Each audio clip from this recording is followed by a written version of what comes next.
So are Oop, sorry, what? we are live. Shh, shh. Yes, Shh, we are. shh. Okay. Sorry, what? We are live. As the setting sun slips away into darkness here in Madison, the shadows will entice you to dance, and I will invite you down a rabbit hole with me. An hour of the unusual, the unexplained, and dare I say it, the unimaginable. I'm eager to begin, so I hope your doors are locked and all your lights are on. Let's get started.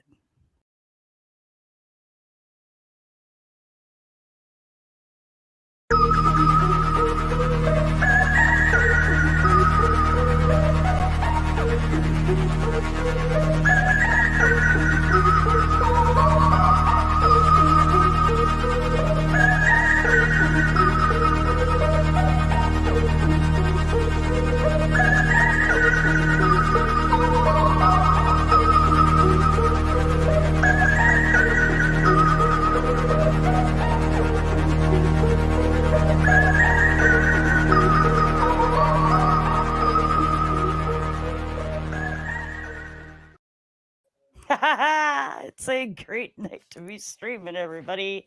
Hello, and welcome all to our tuning in on Facebook and YouTube. This is Squatch Squad Live. I am your host. My name is Sandra. We are from Madison, Wisconsin on this May 29th, 2021, 6:03 p.m. If this is your first stop here, we take these topics seriously, so please respect that. I got a couple of shout outs to go over. Rosundo Jojo Kellen, Ricky tcake, Guitar Hack, Jimmy Bean and Judy Hall. Prayers are with you. Brett and Bonnie Essay.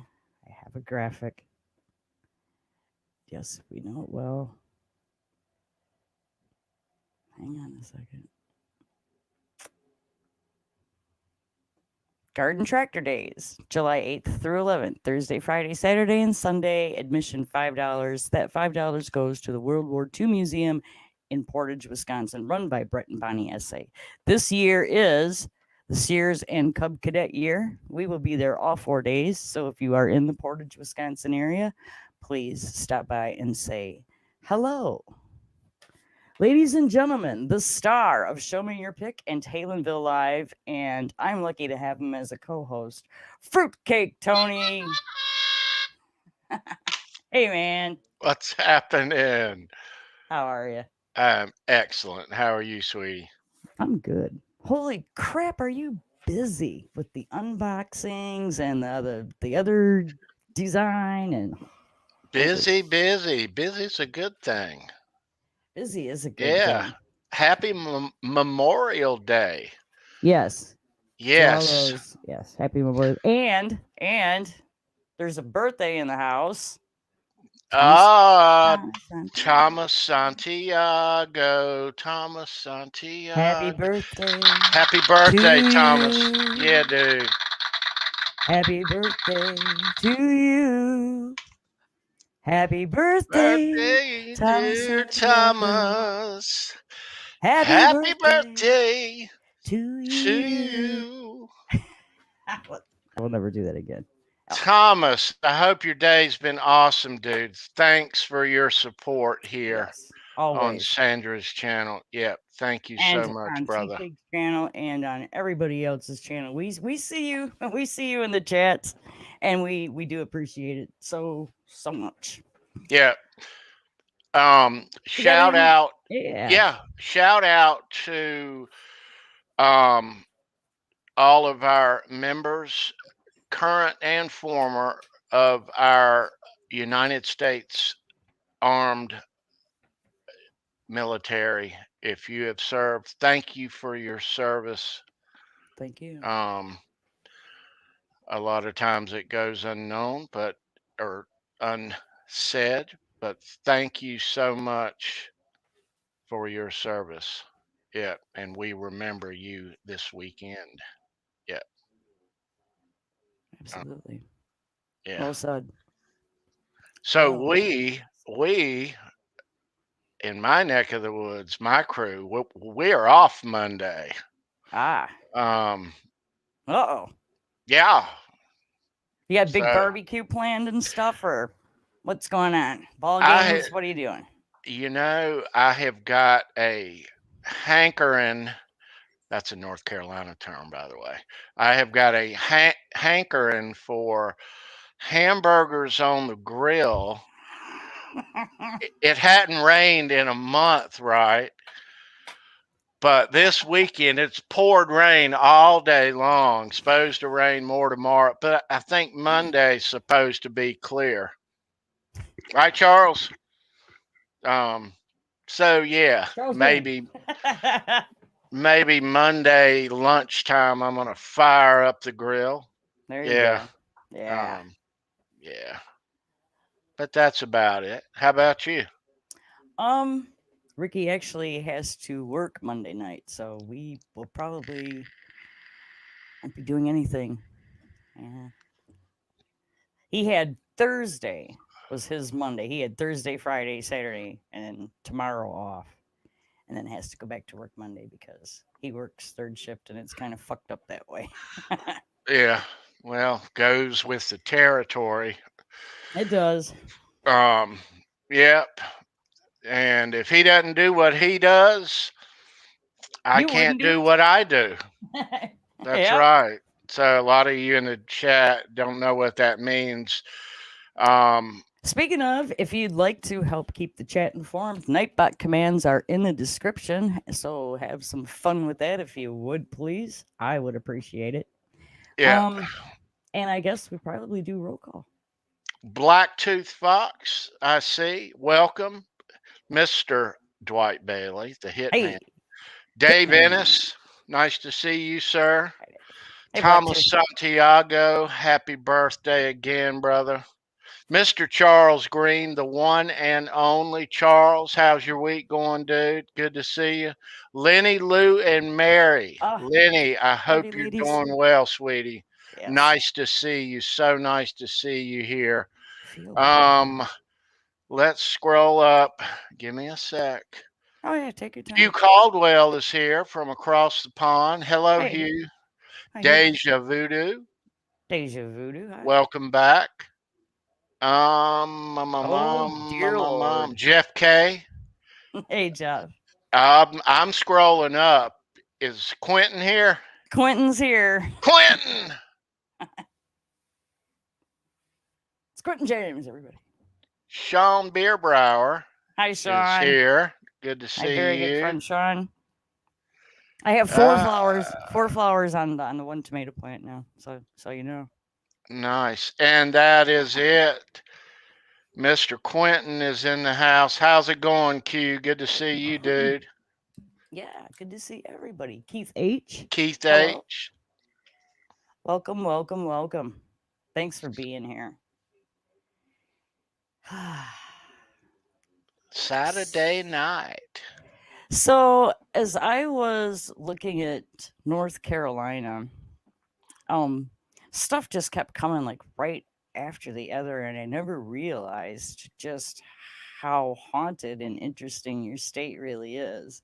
So, like I told you backstage earlier, we will be having a part two because your state certainly deserves it.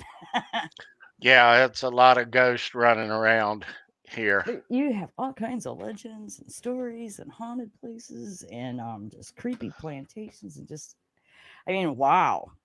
Just just to give you some idea, there's the Gray Man, Lydia's Phantom, Mystery of Brown Mountain Lights, the Lost Cove Ghost Town, the USS North Carolina, Buzzard Rock, the Ghost of Goldsboro, Littleton is haunted as fuck. That whole town is haunted. There's the Littleton Dollhouse, the Henry River Mill. We're gonna be watching a video dealing with Littleton here shortly, and Piedmont is another pretty well known haunted place. But you guys got Bigfoots there too. So without further ado, we're just going to get right into it. And let me bring up our first video.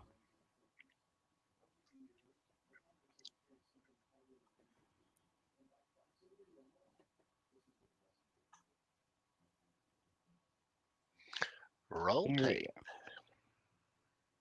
Man claims to have seen Bigfoot. There's a man in the Carolinas who's getting a lot of attention after claiming to see Bigfoot. Claiming? Well, he's quite the character. I actually caught up with him tonight and asked about his most recent sighting. We made eye contact for maybe 5 to 10 seconds. These days, people say pics or it didn't happen, but don't tell that to John Bruner. It was huge. It was on 2 legs. It was bipedal. The hair on the head and the body was real stringy and matted. There was no hair on the face, and the nose was flat.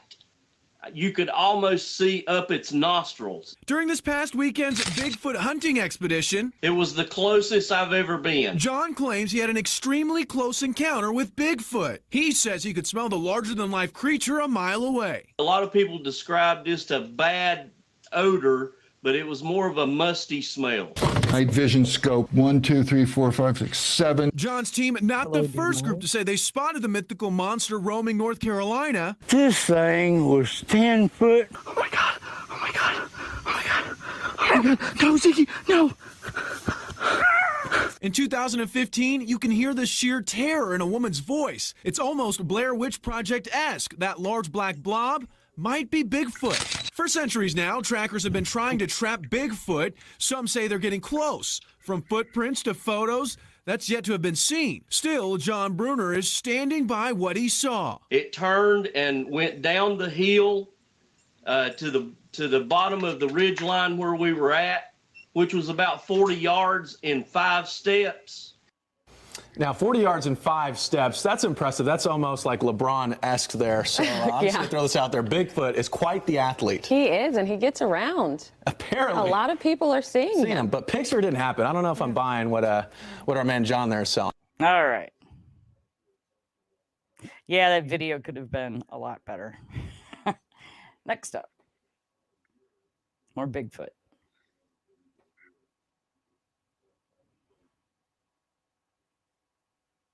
Any second. In a town, something big is spooking residents. Multiple people have claimed to Can see you a guys hear large that furry animal trudging through the woods. There's now even a museum dedicated to the sightings of what some are calling Bigfoot.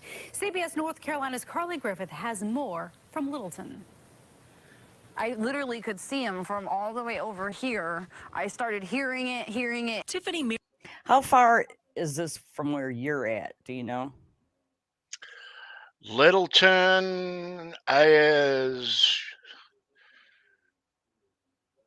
I guess, just north of Charlotte, Okay.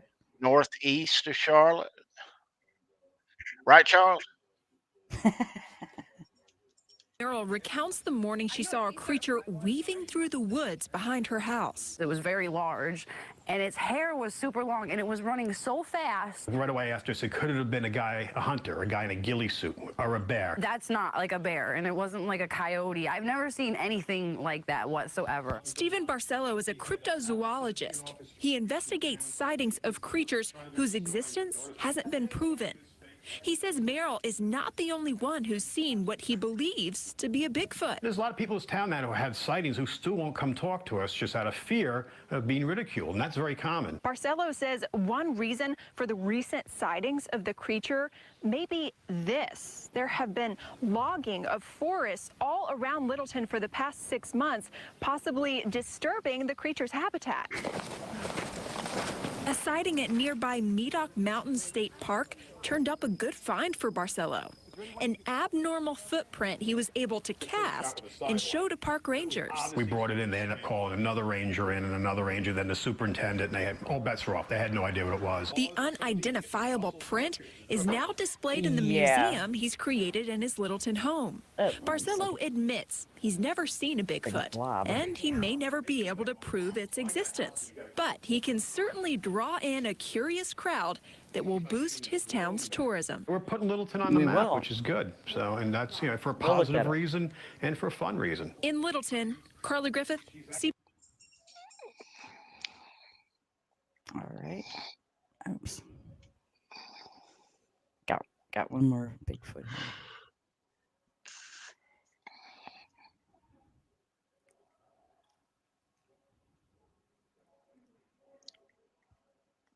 Hickory, man. Here we go.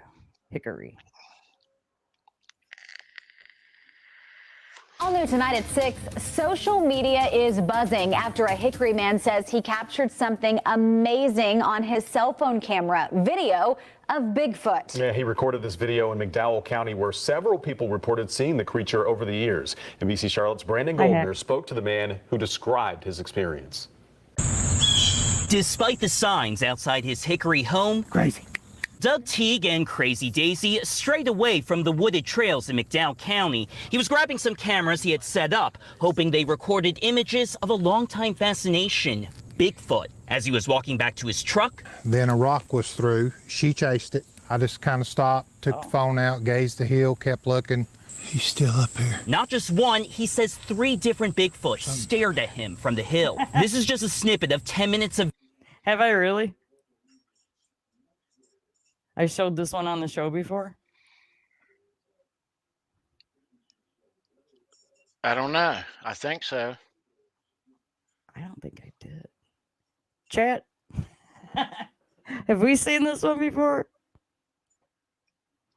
Video Teague says he now I'm not recorded. sure. He's moving. Just describe to me that moment, just emotionally, just Like a giddy school kid. Just nervous, heart beating, it was crazy. He's a member of the Catawba Valley Bigfoot Research Club. McDowell County is considered a hot spot for these sightings, though the path leading to this larger-than-life creature often goes cold. Scientists say there's a logical reason for this. There's no evidence Bigfoot exists. Teague disagrees. They're real. They're there. As does Vicky Cook. It went in front of my camera. Earlier this summer, she shared this grainy video taken outside her Cleveland County home. Screamed. I didn't know what it was, but that thing was tall. With big feet to boot, both Cook and Teague took casts of the creature's feet. There's probably a lot more evidence than people realize. Some will scoff, but others, like Cook, Teague, and even his granddaughter, He's moving, he's moving, he's moving. believe. Huh?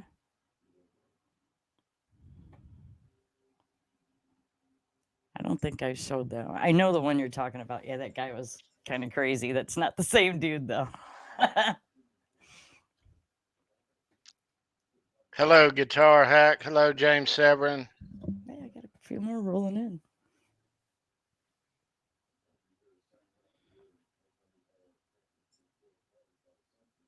No, everybody here loves guitars. In fact, our next show right after this is all about Show Me Your Pick over on Fruitcake Tony's channel. So, yeah. You're not in the wrong spot at all. Just bear with us. It'll be worth it, I promise. I'm totally lying. Okay, I need my outline now. What am I referring to? Okay. All the good stuff. Yeah, man, that's the good stuff.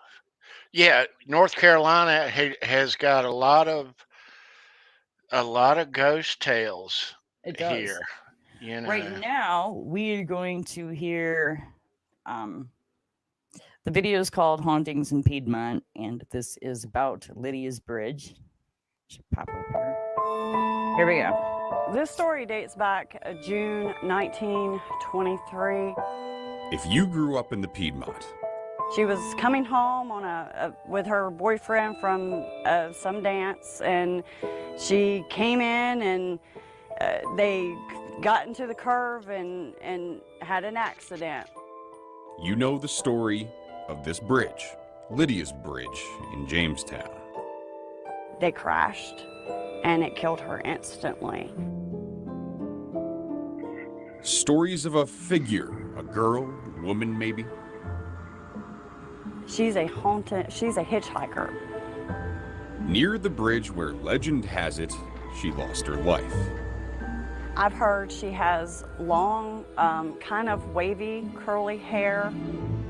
Amy Greer's interviewed several people who claim to have encountered her, and different people describe her differently. She just looked, as they put it, just horrifying.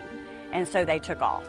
They didn't even allow her to get into the vehicle and go with them. When Amy, along with Michael Renegar, started trying to solve the mystery of who Lydia may have been, they eventually came across this article, and everything seemed to fit. He says, look, you've got to look at this. And I blew it up on, I'm like, I said, that's her. This is it. This is it. Wow. Oh my gosh, this is it. This is the needle in the haystack we've been looking for forever now. That led them to believe her name was Annie L. Jackson. The needle in L a possibly stack of standing needles. for Lydia, but they weren't the only ones who thought Annie could be Lydia. I grew up. I'm sorry, but a needle in a haystack would stick out rather. I mean, you'd notice it right away. Knowing Lydia. I'm born and raised here in Greensboro, so the local history ghost story is Lydias Bridge. Thanks, Heck. Robin Mitchell Taylor is the great niece of Annie L. Jackson. She started working on her family's genealogy and found Annie had died in a car crash. So she went looking for an article, and that's when it clicked for her. And I'm in the public library reading this, and I'm like going, oh my goodness, I think my aunt could be Lydia. And I thought, no. I kept reading it and reading it. I'm like, I think she really could. Robin knew Renegard had been trying to put a face to the name and reached out. And he was like, oh my goodness, you've got to be kidding. He goes, you're not kidding me, are you? Please don't kid me. And I'm like, no, I'm serious. She was my grandmother's sister. This is that face found in Taylor's family Bible. And she's just trying to get home. She's trying to find her way home. Tony. Greer believes the sightings have slowed. If you never knew what she looked like, there she is. Is this something that when you were kids, you guys would talk about like at summer parties or campouts and stuff? Now, Greensboro is about an hour away, and I work up there a lot still, go to concerts.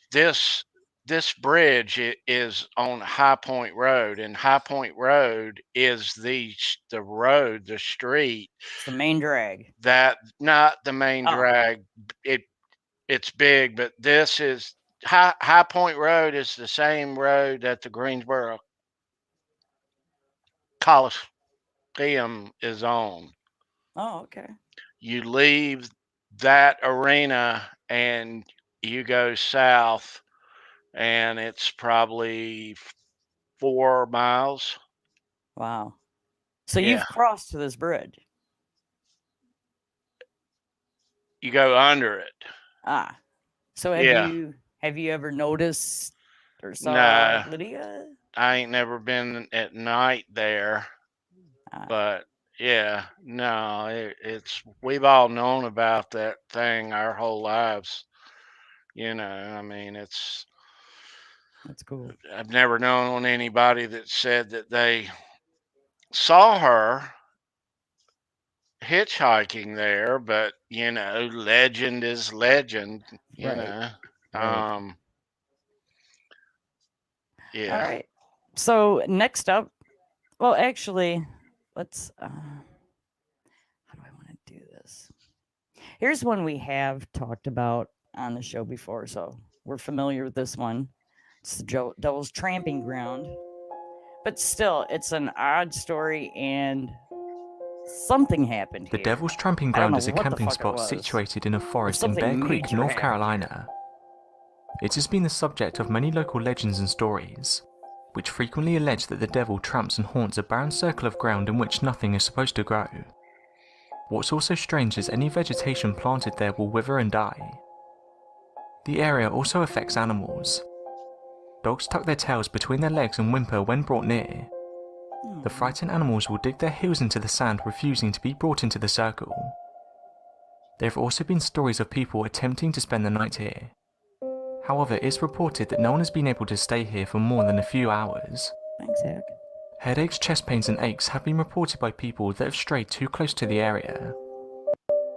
The story goes that in this tramping ground, the devil spends his nights pacing around in a circle and turning his bitter mind towards ways to bring the human souls to hell. It's the scorching heat of his cloven footprints that kills the vegetation, and has rendered the soil barren. He angrily brushes aside anything left in his path, his great strength easily able to toss aside even the heaviest objects. When he walks in his private spot on earth, the devil drops the illusions with which he disguises himself when he appears to men. In its natural state, the face of this fallen angel is so horrible that no man can see it and remain sane. There may be an explanation for why plants don't grow in this area.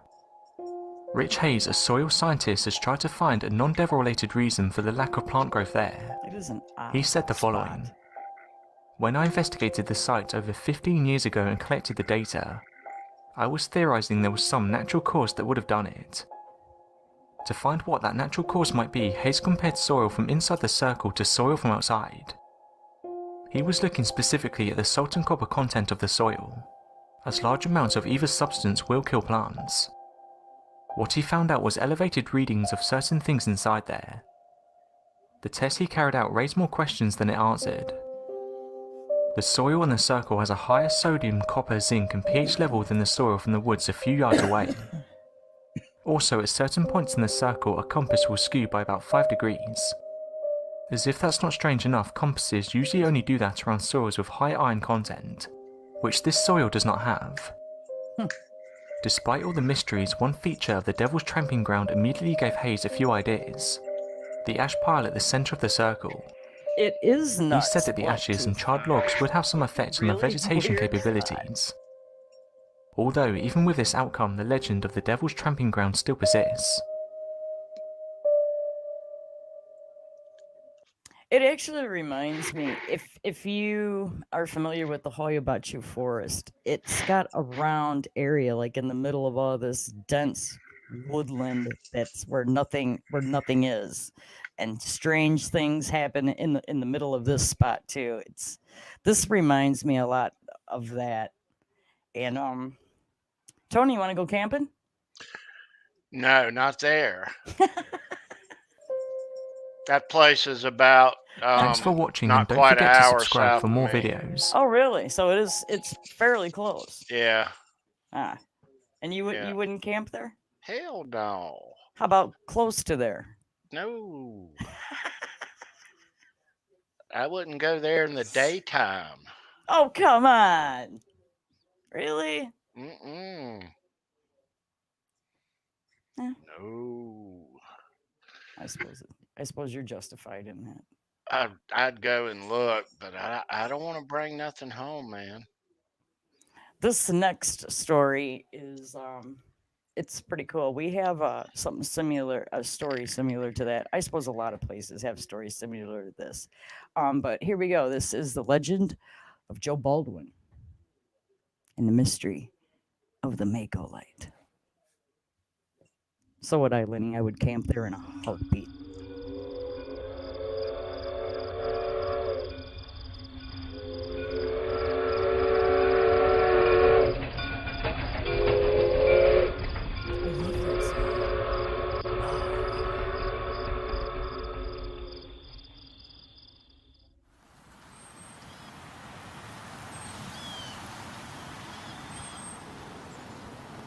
I just know it's from this area down there. Used to be a set of tracks over here, back behind, and ran up all the way that. So New Brunswick County. Now, how far is that from you, from where you're at? I think that's in the eastern part of the state in the coastal plains. Yeah. Okay. Right, Charles? Back in 1867, Charles Green. there was a train coming along here going back to Wilmington. Supposedly Joe Baldwin. Joe Baldwin was I've riding. heard of that place. Supposedly he We'll was probably talk about it on the stopped show. off the train and Got ran over by the train and his head cut off. lost his head, cut his head off. Shortly after the wreck happened, people started seeing a mysterious light. And it had the appearance of a full moon. People started saying that it was Joe Baldwin looking for his head. They say you can see his light going down the road. Throughout the years, people see the light. I was very fortunate many, many years ago to see the Mako Light myself. This was back in the 60s. And all of a sudden, we just decided we'd drive out and see if we could see the Mako Light. It was about midnight, and it was a moonlit night We got out of the car and started to walk down the tracks. And so we'd been there about 15 minutes looking around, and we decided to leave. We figured nothing was going to happen. And so we had gotten back in the car, and my husband said he was going to look one more time. So he got out and started down the track. And just as he got onto the railroad track, this light appeared. The light started coming toward him, just as we had heard it would, but as we turned around to look, the light started receding, and it just went back down the tracks and gradually faded in the distance.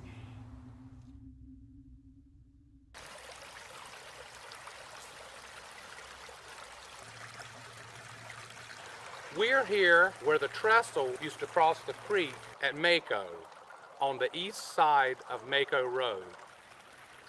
In 2007, NC Higgs decided to do an investigation down here at Mako.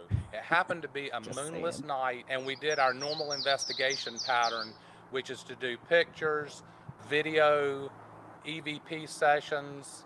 We're doing recordings. We're trying to do everything we can to capture any kind of spirit or anything paranormal so we can prove it to ourselves and to other people. It got about 12 o'clock at night, and I took 2 pictures to the east and 2 pictures to the west where the tracks used to run, and I asked Joe Baldwin to show himself.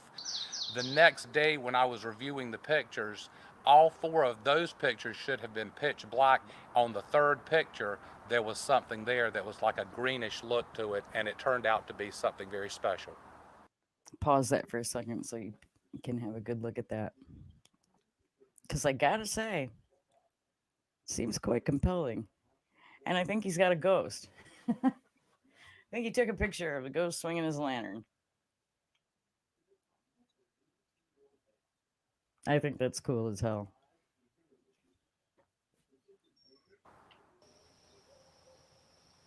There was interest in the Mako Light from people all over the country. There was an article in Life magazine in the 50s about the Mako Light with a picture of it. I just grew up in a tradition of ghost stories. I had a lady, Nancy Roberts, who is a famous author, come to my grade school and tell us the story of the Mako Light and other North Carolina ghosts. A writer named Nancy Roberts had just put out a couple of books of ghost stories. I was very intrigued by it, and my mother bought me Nancy Roberts' book. The thing about Nancy Roberts' books that was so different from any that we had had before was the fact that her husband was a well-known photographer. And when we were making our video for NC Higgs, I actually contacted Nancy Roberts, and she gave us permission to use her original 1950s photograph of the Mako Light in our video.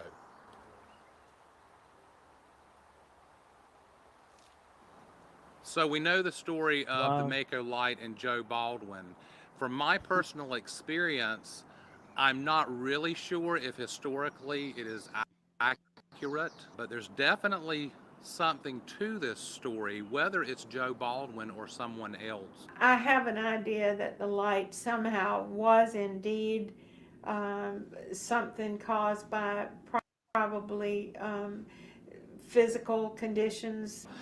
I believe personally there is a spirit or paranormal entity in these woods where the tracks used to be. Otherwise, I would not have gotten that picture that I got. It may indeed have something to do with something supernatural. With my experience as a ghost hunter or paranormal observer, I've been to many places throughout North Carolina and Virginia over the years, and this one definitely ranks right up there with there's something going on that is not understood.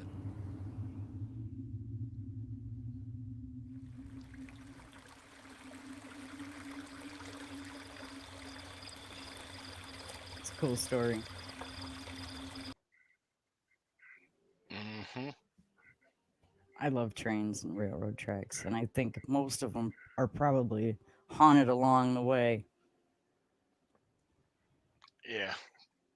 Yeah. Need to refer to my notes here for a second. Okay, we did Piedmont. We did Mako.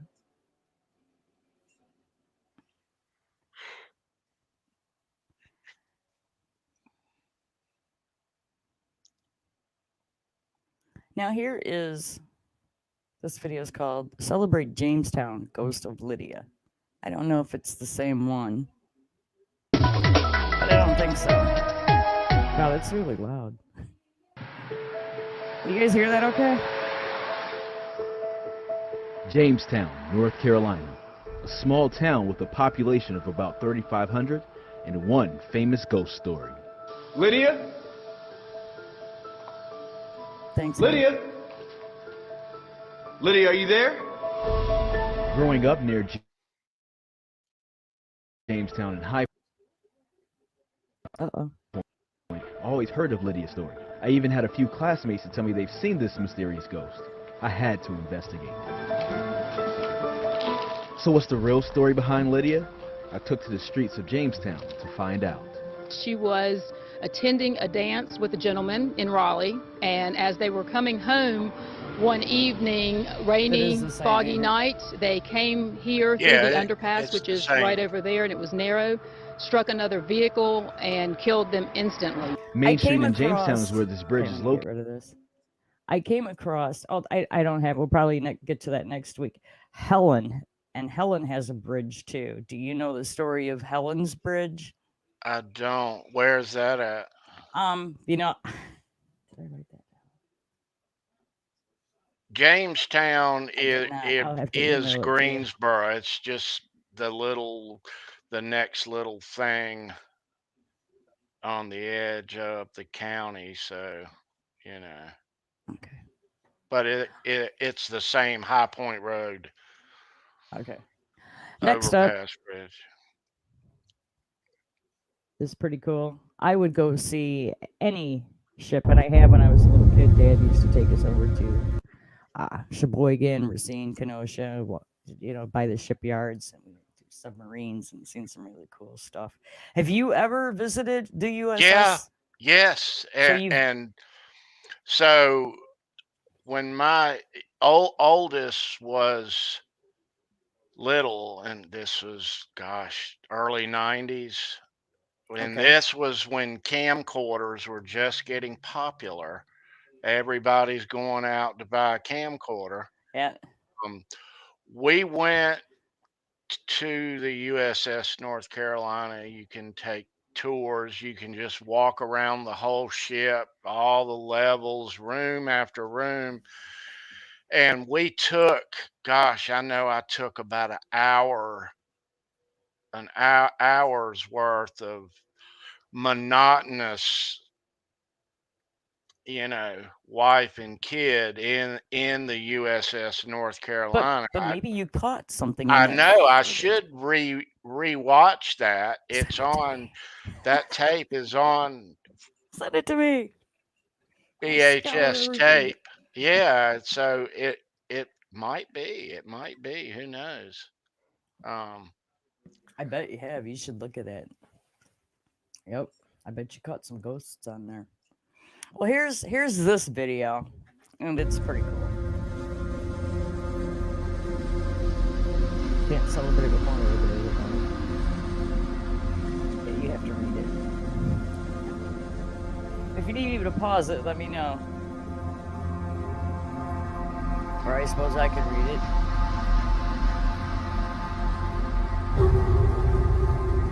This battleship has 10 recorded deaths that range from sickness, accidents, friendly fire, and a torpedo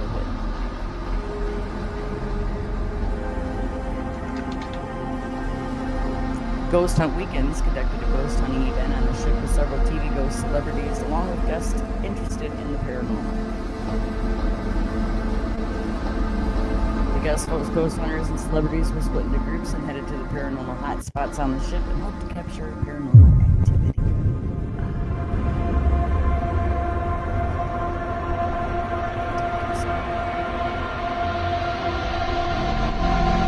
During a breakout ghost hunting session, the sound of squeaking shoes walking towards the guests were coming from the next room. It was very loud and was soon to be recorded. After waiting for the unseen person to walk into the room, guests decided to look for themselves who the person was, only to find an empty area where the squeaky footsteps came from. I know what that's like. It's the weirdest thing. The The guests quickly moved on to another area of the ship after an unexplained growl was heard coming from an unoccupied section of the room. A growl. Time to go. The group was drawn to the ship's big shop by the sound of knocking and banging. They decided to conduct an EVP session. This seems really loud in these headphones. The investigators asked aloud hello in the hopes of getting a response. They received a disembodied woman's voice saying hello back, and we're going to hear that now.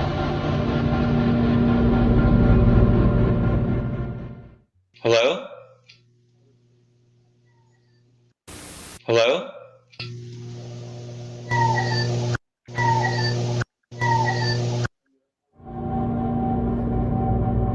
Not sure if I'm convinced.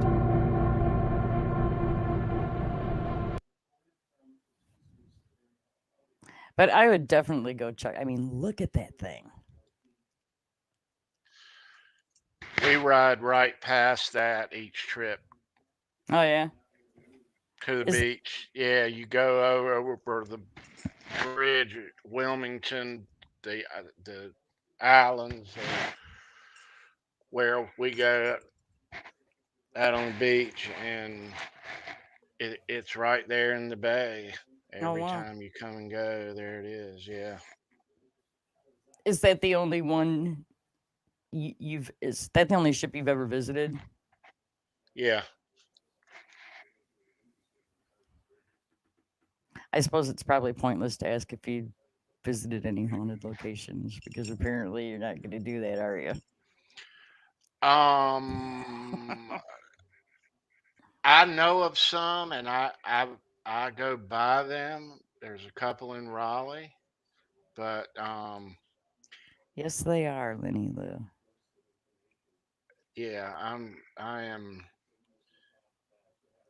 chicken. I'm not trying to rub elbows with the devil and bring something home that you know.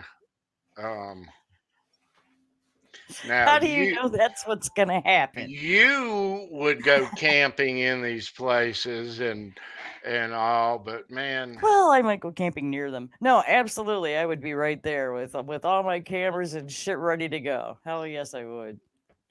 Yeah. By all my shit, I mean just my compass and me, really. Now, that's how I roll.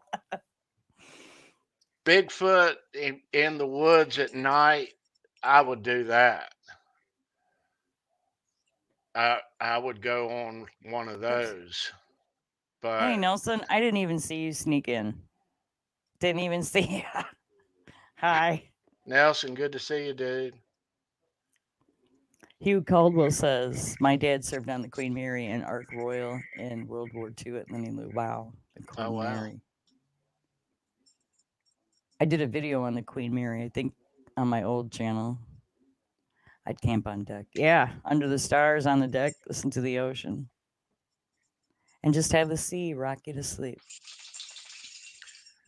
And until a ghost wakes you up. Yeah. And then you talk to ghosts and say, why are you waking me up?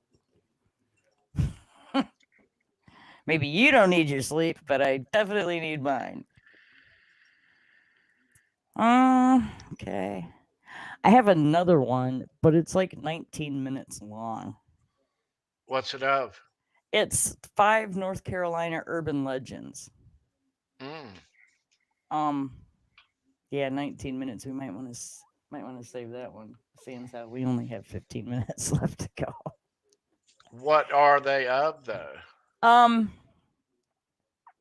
not even sure. I have it for backup in case. And then I was like, oh shit, maybe I should have played that one first. Why don't you run? I got another. I got way more stuff. Hang on. I have one. Whoops.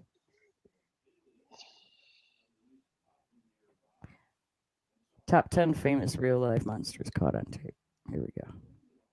Nothing to do with North Carolina. Encounter with a skunk ape. and it completely altered the course of my life. Welcome to Watch Mojo, and today we're counting down our picks for the top 10 famous monsters caught on camera. Justin says he's seen them before. He describes himself as a chupacabra hunter. This is about my fourth one that I sighted. This is the second one we've gotten on camera. Search the area. Nobody to be found. Not a soul. Take a look at this viral video from La Junta in southeastern Colorado. For this list, we'll be looking at the creepiest alleged photographic and video evidence of legendary creatures, including those not from Earth. We'll be including some that are generally thought to be hoaxes, but that have nonetheless become iconic. We will, however, be excluding ghosts. Which photo or video do you find the most convincing? Let us know in the comments. Number 10, Mothman. The Mothman's window of fame was brief, but left a lasting impact. Put him out, put him out, put him out, put him out, put him out. Put him out? I just say it. Its reign of terror only lasted from November of 1966 to December of 1967, with the first headline reading, "Couples see man-sized bird creature something."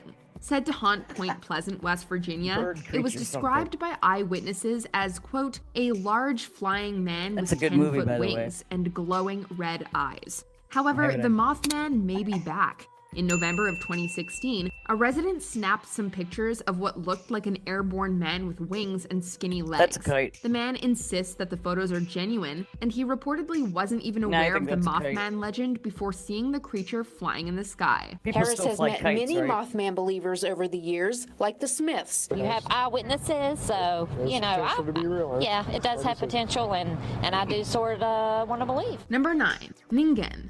Stories about the Ningen are relatively recent, originating on the Japanese text board 2channel. Supposedly, it was first sighted by a Japanese whaling vessel off the coast of Antarctica. The crew watched as a pale, humanoid whale-like creature emerged from the water. Descriptions vary, with some eyewitnesses claiming it has arms and legs, while others say it has fins, tails, and tentacles. The Japanese paranormal magazine Moo picked up the story in 2007 and even displayed a Google Earth screenshot of what appeared to be a Ningen in the South Atlantic. Unfortunately, not much is known about the Ningen at this point, but you have to admit, that is one unsettling photo. Yeah, I don't know what that is. Number 8, Skunk Ape. While tales of foul-smelling simians in Florida go a long way back, they peaked in the 1960s and 70s. According to eyewitnesses, it was a rusty red color and stank like a skunk. In 2000, Ochapee resident Dave Sheely filmed what he claims was a skunk ape, although others counter it was a man in a gorilla suit. Later that same year, a photo was anonymously sent to the Sarasota Sheriff's Department. And I think we all Experts identified it as an orangutan, but that didn't satisfy everyone. I had an encounter with a skunk ape, and it completely altered the course of my life. In 2012, filmmaker Stacy Brown caught what he claims was thermal footage of a skunk ape during a close encounter at a night in Florida's Torrey State Park. They saw that the creature had run through a barbed wire fence, that they were able to obtain hairs.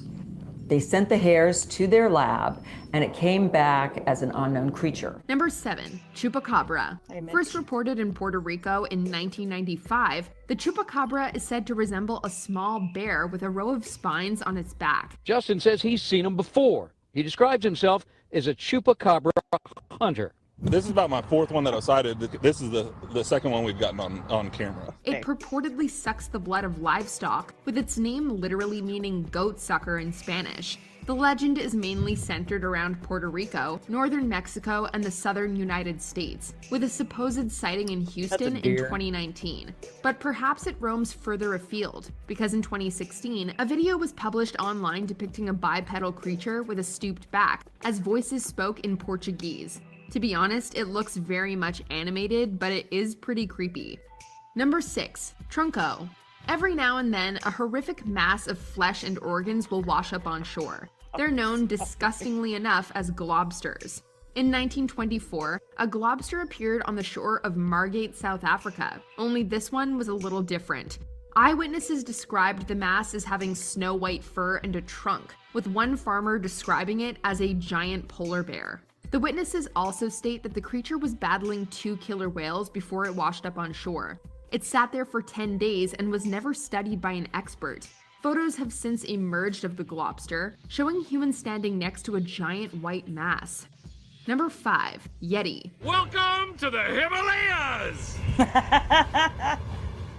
In 1951, an expedition led by English mountaineer Eric Shipton identified the route later used for the first successful ascent of Mount Everest. The expedition also made a more startling find. With Dr. Michael Ward, Shipton discovered and photographed alleged Yeti footprints, igniting debate that's continued ever since. Each print measured 13 inches long and was twice as broad as a human foot. Why can't they call me the adorable snowman or the agreeable snowman for crying out loud? I'm a nice guy. Snow cone? They also found claw marks etched in the glacier. These weren't the first such photos either. In 1937, English mountaineer Frank Smith had also taken a photo of footprints in the snow. However, experts agreed that they probably belonged to a bear. The Yeti might still be around. In 2019, the Indian Army claimed to have found Yeti footprints in the Himalayas. Number 4, Hook Island Sea Monster. Located off of Queensland, Australia, Hook Island is an uninhabited and rugged island that serves as a popular tourist destination owing to its colorful coral.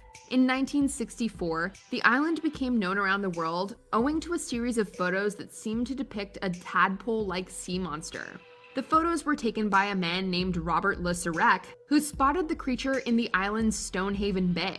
Le Sirec estimated the creature to be upwards of 80 feet long. Various explanations have been put forth, like the monster actually being a deflated skyhook balloon or a custom-cut plastic sheet. Or it could be a genuine sea monster. For the sake of excitement, we're gonna go with that one. Number 3, the Solway Firth Spaceman. People have been trying to prove the existence of aliens for decades. Many photos and videos turn out to be hoaxes, like the infamous alien autopsy video that made waves in 1995, only to be revealed as fake a decade later. Debate persists, however, around the Solway Firth Spaceman, photographed in 1964. While relaxing on Burr Marsh in Cumbria, England, firefighter Jim Templeton took a series of photos of his 5-year-old daughter. One of them depicts a mysterious astronaut-like figure standing or floating in the background. Some people argue that the figure is Templeton's wife and that her pale blue dress appears white due to overexposure. Others are not convinced. He's hoping that even after all this time, the mystery can still be solved. That's the question. Who is he? Where's he from? Those are the 2 questions we want answered. Number 2, Bigfoot. There are plenty of supposed photos and videos of Bigfoot out there. Some are easy to believe, like the photo of a juvenile Bigfoot captured by a Pennsylvania man in 2007. Others, like the Sasquatch skull supposedly found on Mars, really strain credulity. One of the most debated of all is undoubtedly the Patterson-Gimlin film, named after its creators, Roger Patterson and Robert Gimlin. Captured in 1967, the film depicts a hairy, bipedal creature walking through Northern California's Six Rivers National Forest. It's easily the most famous video evidence of a cryptozoological creature, and the film has been studied, analyzed, and parodied for decades. New York One has just received some exclusive amateur news footage that you just might want to follow up on. There seems to be a strange man dressed as an elf wandering through Central Park. Its authenticity remains in question, but for many, movie, this is the holy grail of Bigfoot evidence. Sorry, Julian, we thought you were Sam Squamps. Before we continue, be sure to subscribe to our channel and ring the bell to get notified about our latest videos. You have the option to be notified for occasional videos or all of them. If you're on your phone. Trailer Park Boys. Fucking Sam Squatch.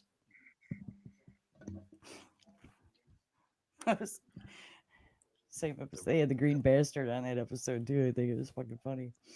Oh. The rednecks come out of the woodwork sometimes. I'm sorry, but if you're bored sometime and you have Netflix, check out Trailer Park. Trailer Park Guys. It's funny. Trailer Park Boys, excuse me. Ricky, Julian, Bubbles, Mr. Leahy. Check it out.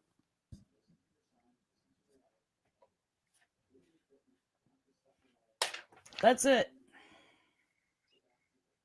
That's all I got. That's all you got. So we'll be doing a Ghost of North Carolina again, part 2 next week. Oh, next week. Nice. And then I think after that, I want to talk about Skinwalker Ranch. I've watched a lot of stuff on that lately. So have I. I watched 4 episodes of season 2 of Skinwalker Ranch on the History Channel, and then I found season 1. So I'm up to episode 6 on season 1, and then I'll rewatch season 2 again.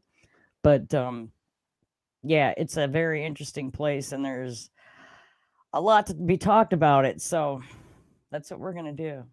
Yeah, cool. Oh, come on. Trying to switch over to my banners.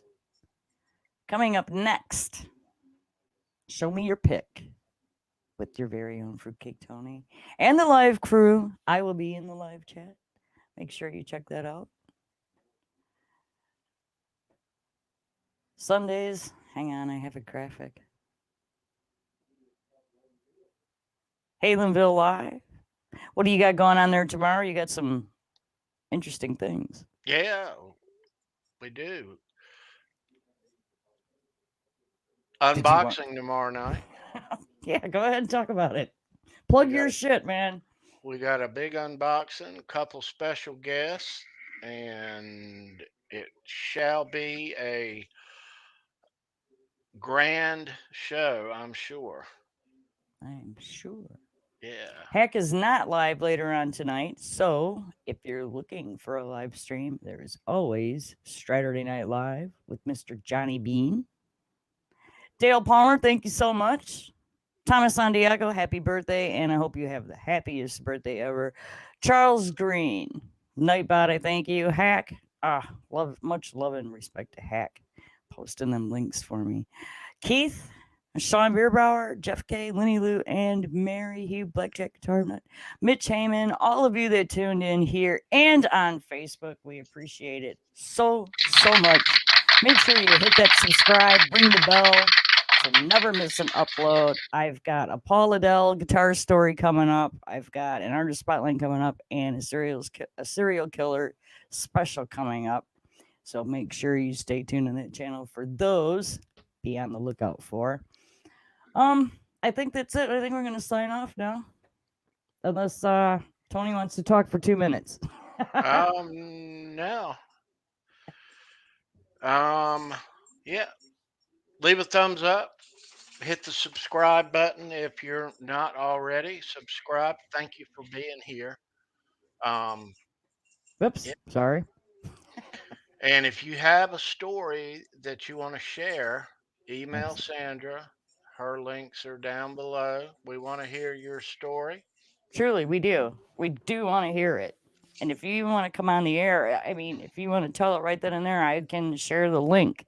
Just let us know. But we would definitely love to hear about it. Yeah, absolutely. All right. I'm going to roll the outro. Thanks so much for tuning in. And remember, if your child's scared at night and says there's something in its room, there's something in its room. You need to get it out of there.